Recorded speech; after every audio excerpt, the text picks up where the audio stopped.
Jadi kalau kita sebut yang namanya PVC itu adalah ketika muncul irama ektopik ya, dia berasal dari ventricle.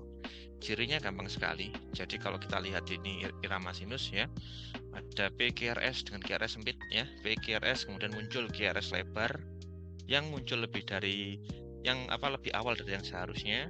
Ini kita sebut namanya PVC ya, premature ventricular contraction, atau dalam beberapa referensi dibilang sebagai premature ventricular complex ya, atau ventricular premature depolarization, sama saja yang merujuk pada PVC ini.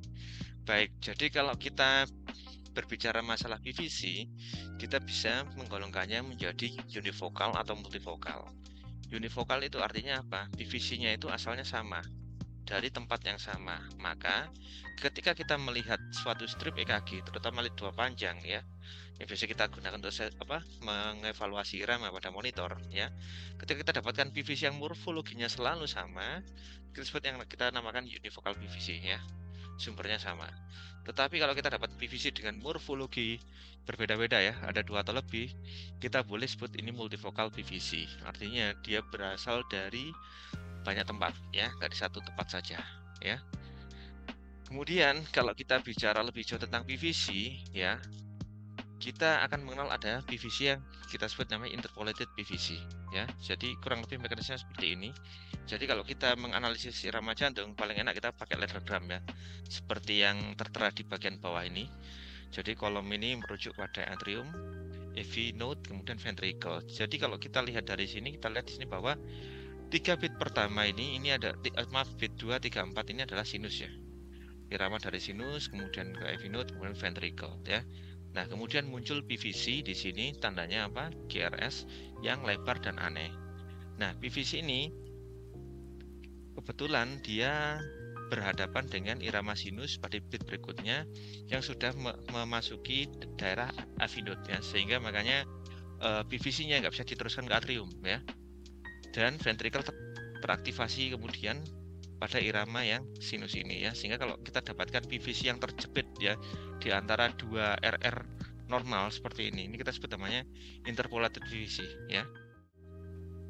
Nah, kemudian ada lagi PVC yang pada umumnya adalah PVC yang dengan adanya compensatory pause ya. Artinya apa? Kita lihat di sini pada bit yang ada tanda panahnya ini adalah irama sinus, kemudian di sini kita lihat ya impuls dari SA node turun ke atrium, kemudian AV node ke ventricle.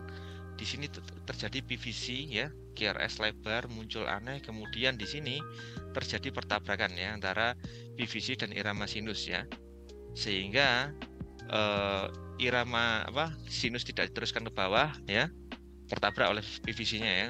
Namun pada bit berikutnya kita lihat di sini irama sinus berikutnya diteruskan sampai ke ventricle ke bawah, sehingga kita lihat ini adalah yang pada umumnya ya, dengan fully compensatory pause. Jadi kalau kita lihat, kita ukur jarak RR interval ya, yang menghabit PVC ini adalah kelipatan 2 kalinya RR interval normal. Ini adalah PVC dengan fully compensatory pause ya. Oke. Nah, berikutnya juga ada yang seperti ini. Jadi PVC without compensatory pause ya. Jadi kadang-kadang seginya seperti ini nih. Jadi ada irama sinus seperti ini contohnya. Pointer saya kelihatan ya. Jadi ini ada P, QRS sempit ya. Ini adalah irama sinus normal ya. Kita lihat dari leadogram bagaimana analisisnya. Ini kelihatan dari atrium dia turun ke AV node, kemudian turun ke ventricle. Kemudian tiba-tiba muncul PVC lah di sini, QRS yang lebar ya. Kemudian PVC ini kebetulan dia bisa lolos ya. Kebetulan di AV node-nya sedang di dalam kondisi refraktor, sehingga listriknya bisa diteruskan ke atrium sehingga mereset ya. Sehingga kemudian di bit berikutnya di sini muncullah irama sinus. Jadi kita lihat di sini ini adalah contoh PVC tanpa compensatory pause. Kenapa kok bisa terjadi tanpa compensatory pause? Karena memang PVC-nya bisa diteruskan ke atas ke atrium sehingga bisa mereset SA node kan seperti itu ya. Berikutnya adalah contoh lagi end diastolic PVC.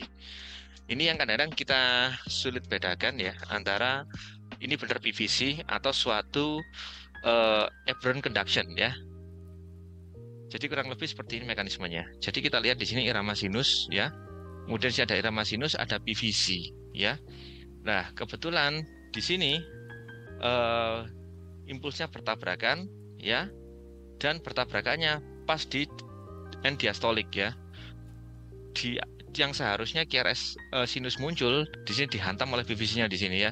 Jadi seakan-akan kelihatan seperti ini P sinus diikuti oleh PVC. Jadi agak sulit dibedakan dengan suatu sinus dengan Hebron conduction ya. Tetapi kapan clue-nya kita bedakan di sini suatu Hebron conduction dengan PVC. Jadi kalau kita ngomong Hebron conduction, dia harusnya ada bit di atas ya, entah itu di atrium, dimanapun itu biasanya muncul lebih awal, sehingga di bawah ventricle masih refraktor sebagian, makanya konduksinya nggak normal ya. Tapi kalau di sini P-nya masih konstan, P-nya sinus ya, kemudian muncullah QRS yang aneh ya, seperti ini. Ini adalah satu contoh dari end diastolic PVC ya.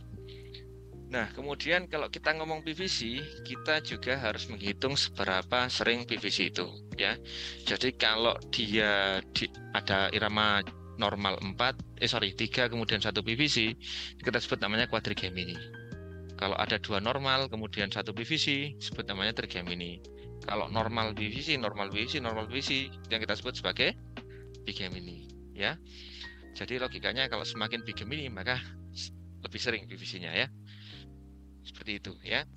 Dan kemudian hati-hati, kadang-kadang kita sering menghadapi ya PVC kok dia itu berjejer ya, entah 2 entah 3 ya. Kalau 2 seperti ini kita sebut sebagai couplet ya, secara definisi ya. Kalau 3 kita sebut namanya salvo ya. Kalau 4 kita boleh bilang ranviti pun sudah boleh ya. Jadi kalau kita lihat di sini artinya PVC yang membutuhkan perhatian khusus yang mana? Ya kalau semakin ke arah bigemini, trigemini, quadrigemini, atau bahkan yang berjejer seperti ini ya, couplet atau salvo, ini wajib diterapi cepat ya, nggak usah nunggu lama ya, karena pasti akan mengganggu ya.